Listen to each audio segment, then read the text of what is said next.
Hello fellow airmen, this is Chaplain Crandall, and it's a delight today to be able just to say hi to you again and to welcome together for this June drill. Why not look at life like what if the best thing happens instead of what if the most negative thing happens? The difference between fear and hope always has us play out the best case scenario. So if you're needing some hope today, let me encourage you, focus on solutions and the best possible outcome. Why not look at positive examples and models and let that be an encouragement and an inspiration?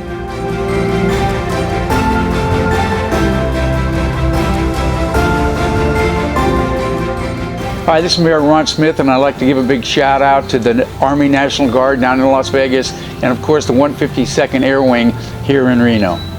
So I would suggest this: if you're down for a day or having a bad day, that doesn't mean anything. We all do that. But if it happens day after day, you need to reach out to somebody that you can talk to, that they can be not judgmental, and maybe they can help you in a way that you never thought they could help you just by a statement that they make. Because people need people. That's the thing. That's how we grew up. We need people.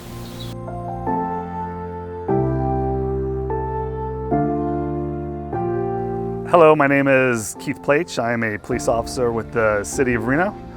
I was asked to participate in this video. I'm going to talk about just what I do with my wife and some of the, what I like to call Keith's tips on relationships and what we do to keep us from arguing. First off is communication. You have to have communication before anything with your significant other. I hate to use the word feelings, but you got to know what they're feeling. You got to be able to tell them what you're feeling. If you're worried, scared, so they know where you're at, you know. And reassurance on that everything's going to be okay. We're all going to come out of this okay. It might be a little different, but we'll be okay. I kind of figured out a way how I could communicate with my wife more efficiently. We just found a common hobby. My wife likes to bird watch, so I became a bird watcher. When things start to go awry and we do get agitated and start arguing, separation. The quickest that you can disengage yourself from the element, the more beneficial it is. And that time is great for reflecting on the argument, reflecting on the events that led up to the argument. Next is a big one, apologizing. I apologize to my wife all the time. Those are my quick tips on relationships and how to struggle through them. I hope everyone stays safe and healthy, and that's all I have. Thank you.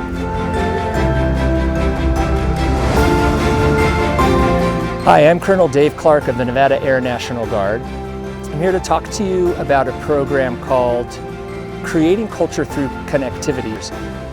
The program has 4 parts. The first part is called Stories of Survivors. This is where Air Guardsmen, many of you know, will stand up and tell their stories of survival. They'll talk about difficulties that they overcame in their lives, what they did, how they sought help, how they overcame those issues and emerged a stronger individual and stronger airmen. The most important part being that their careers were not affected. The second part of the program is called the Connective Cadre. What the Connective Cadre is a force multiplier for our DPHs. The third part of the program is a leadership seminar where we're going to gather experts in mental health and resiliency from throughout the community to come to the Nevada Air National Guard and put on seminars for all of us to benefit from.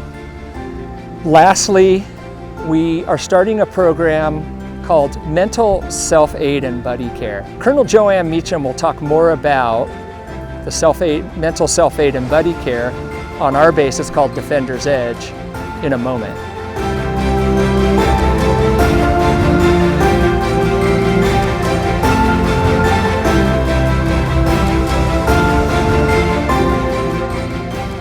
Hi, my name is Colonel Joanne Meacham. I'm the Director of Personnel for the Nevada Air National Guard. I am really excited to talk to you today about the next phase of self-aid and buddy care, which is called Defender's Edge. If you think about when we prepare ourselves to go to war, we go to a class called Self-Aid and Buddy Care, and we teach each other how to mend broken legs, we teach each other how to patch bullet wounds. And what Defender's Edge does is teaches each other signs and symptoms to look out for in a person's mental wellness. And we call it Defender's Edge, and it's all about getting a mental edge as a readiness issue. And once you get your mental edge, we also learn about how to keep it.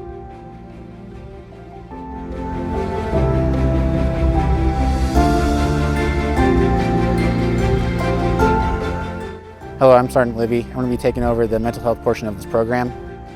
Having that mental edge helps you cope with the situations and talk with whoever you need to talk with to make sure that you are finding the help that you need and also just moving through those situations.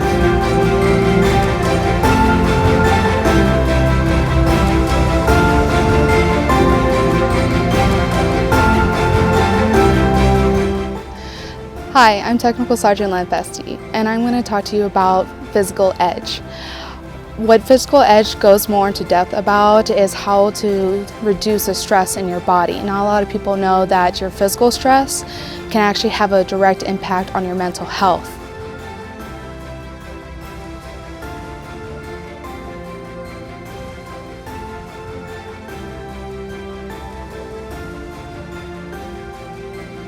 Hello service members, this is Kim Donahue here from the state, from the Nevada Department of Veterans Services. I'm here as a part of our Mayor's Challenge team, Resiliency team, and we've been asked by your leadership to speak to all of you today during your Super Drill weekend. I'd like to talk to you today about connectedness. As we've all been having to practice social distancing, it's important for us to remember that social distancing doesn't equal emotional distancing. Wanted to talk to you about the importance of making sure that all of you stay connected with each other. A phone call, a text, an email, even grab a cup of coffee, maybe enjoy a meal over a social media platform. So if I could just encourage, make sure all of you reach out, find something that you love, find something that brings you happiness and joy in these uncertain times. That is the one thing that you can do, is you can empower yourself and empower others to be there for each other. Service members, one thing I wanted to add, as you all see, I'm up on top of my beautiful horse Dixie. It's important for all of us, as we've had to wear so many different hats. We've had to become teachers, we've had to become cooks, cleaners, you name it. All of us have had to go outside our comfort zone and wear a multitude of different hats to make sure that we are meeting the needs of our family and our friends. One thing I really want to stress is make sure you all find your happy place, something that is an outlet where you can find and check in with yourself and take care of your needs. I'd like to take this opportunity to say thank you to all of our airmen, all of our soldiers, and to everyone across the state of Nevada. Thank you. Thank you for being there and being a part of making our community strong. You are what helps build our community. We are battle born, we are Nevada strong, we are Nevada one. Thank you for your service.